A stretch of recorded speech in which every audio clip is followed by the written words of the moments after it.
I think what stood out to me the most, two things immediately come to mind. One is that it's clear that a lot of these organizations that are pushing anti-family, anti-life agendas rely heavily on government funding.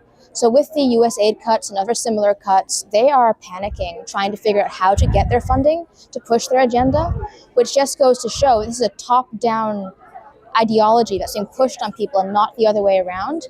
And just to really accent that is my second point, that they're really concerned about the power of faith and tradition, and they want to combat that as much as possible by influencing what they call faith leaders to promote a more progressive ideology. And we need to stand strong against that because the word of God is eternal.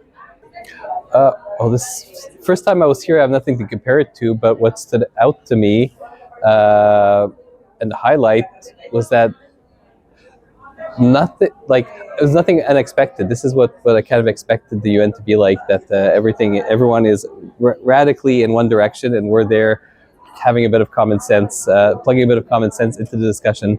But one specific thing that I noticed is that there was a defeatist mentality that came through. Um, in a lot of panels and a lot of discussions, they talked in a way as if the pro-life movement defeated them. And of course, this is because of US aid that was cut. But things that they said is that they think that the pro-life movement is so well funded compared to how they're funded. That came through several times, and just a misconception of the reality of um, the amount of funding that goes to pro-life versus pro-choice organizations. This was my third commission on the status of women, and I found it a lot more hostile than in years past.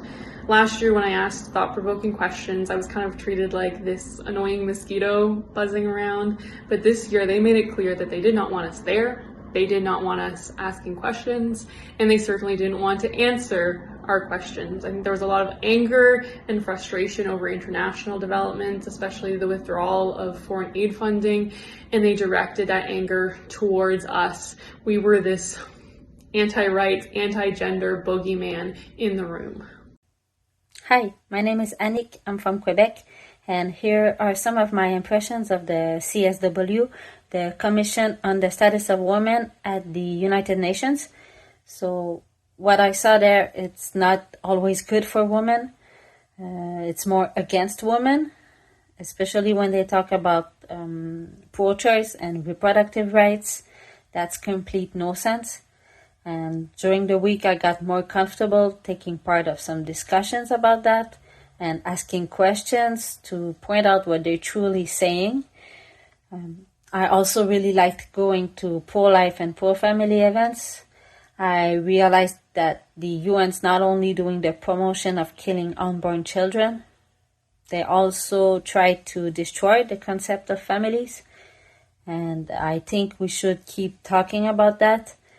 And we should really defend women and talk about what would really be good for women. So thank you.